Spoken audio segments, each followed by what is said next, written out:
Gary G, and I'm an artist. Like that. So tell us a little bit about this this story, this imagery that you're working on here. What kind of references and things are you telling us through this mural? So the basis of the mural is centered around my thoughts pertaining to the Statue of Liberty and Lady Justice. Like, where do they fit in America? And the scales are unbalanced. So it's kind of like no justice, is just us.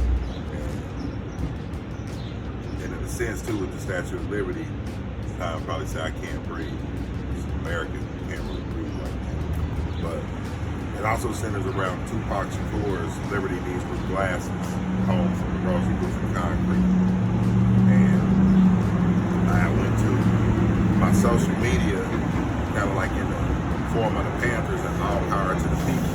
Like, what were the people saying or asking for? Because when they came up with the mural project downtown, a lot of people was tagging my name or suggesting that I do the mural.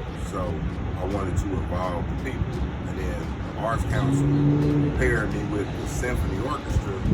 So just talking to them, they were saying it was up to me, and I showed them my ideal about the Statue of Liberty, but it was a lot more real estate to cover. So I knew it would span out, and I told them how asking the people, so I asked them for their input as well. And from their input, they gave me back some quotes. And from the quotes, 3 quotes stood out in particular to me. And only one of the performers out of the 3 that I used, I actually knew, which was Heather Hadley, and then Capicia Jenkins, and Anthony McGill. So I wasn't familiar with Capicia or Anthony, but both of their quotes, well, all 3 of their quotes and their messages to me, like, they just resonated. And they were powerful, and it felt like they aligned with the sentiment of the symphony. And then some of the images and the things that are here, you know, like, you can't please everybody. But a lot of people from my social media, friends or family, were like injecting their input. And I tried to just incorporate some of those things in with my own thoughts throughout the process. It's kind of been like a diary for me as well. Just kind of just let my emotions just roll on the space. Yeah. That concept of it being a diary is powerful. Have you talk a little bit about that and just your experience as a Black man living in America, seeing everything that's been going on nationally, but also in our own community, in our own backyard? Yeah, it's like, you know, it's weird when you look at things and you think like you've grown past certain things individually or as a society at large. And you can look at it all the time and see systemic like racism or just social things that weren't right, you know what I'm saying, in society. But from our perspective, it's like you speak on these things and you feel like it just falls on deaf ears or falls on deaf ears. So it's kind of like, where do you go? What do you do with that? It's like an internal race that you have to walk with sometimes. But you can't just lash out at the world. Like, everybody's not necessarily out to get you or a bad person.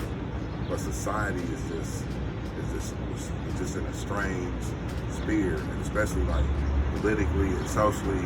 And a lot of people blame Trump, but I can say stuff stirred up when Obama got elected. You just started seeing things that we feel like America as a whole was past, but it's really not past. It's like a blackhead or a boil that was just up under the skin and it had to come out, you know what I'm saying? So it's crazy, like I wasn't front line, like I wasn't about to come out and just tear stuff up, but you look at it like it caught a lot of people's attention. So it's unfortunate that it even had to come to that. But when we look at society, a lot of things have been like unfortunate or unbalanced. The divine chaos for me as a Black male artist is that downtown or the city at large or even across the country, now people are paying attention to us as Black people, and it's just not like appropriating whatever we do in culture. It's cool, but like they really want to hear our voice. So as a black male, especially a straight black male in America at this time, it's like I get a chance to amplify my voice with a visual narration. I feel like I have to be impactful, inspirational, and informative in the same process. Yeah. What role does art play in the revolution? I think in a revolution or just society at large, art can serve as a beacon of hope or inspiration. It's informative. I mean, anything that was like a revolution or a movement in time had some kind of imagery, symbolization, an icon, you know what I'm saying, behind the idea.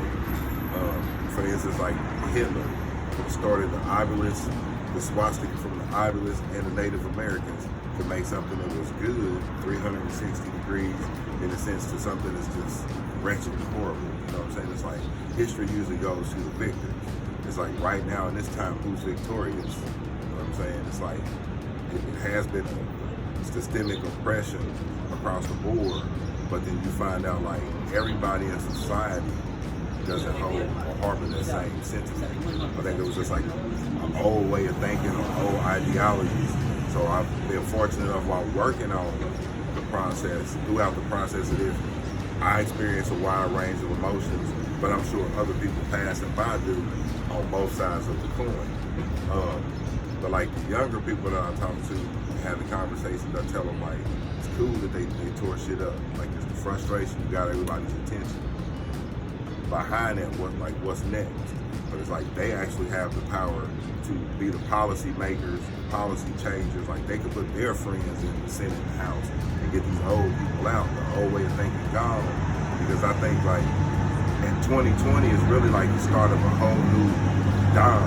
Like not a decade, but a century. So it's like we're saying this church upside down and turbulent is like how did the 1900s start? How did the 1800s and 1700s and 1600s start for that?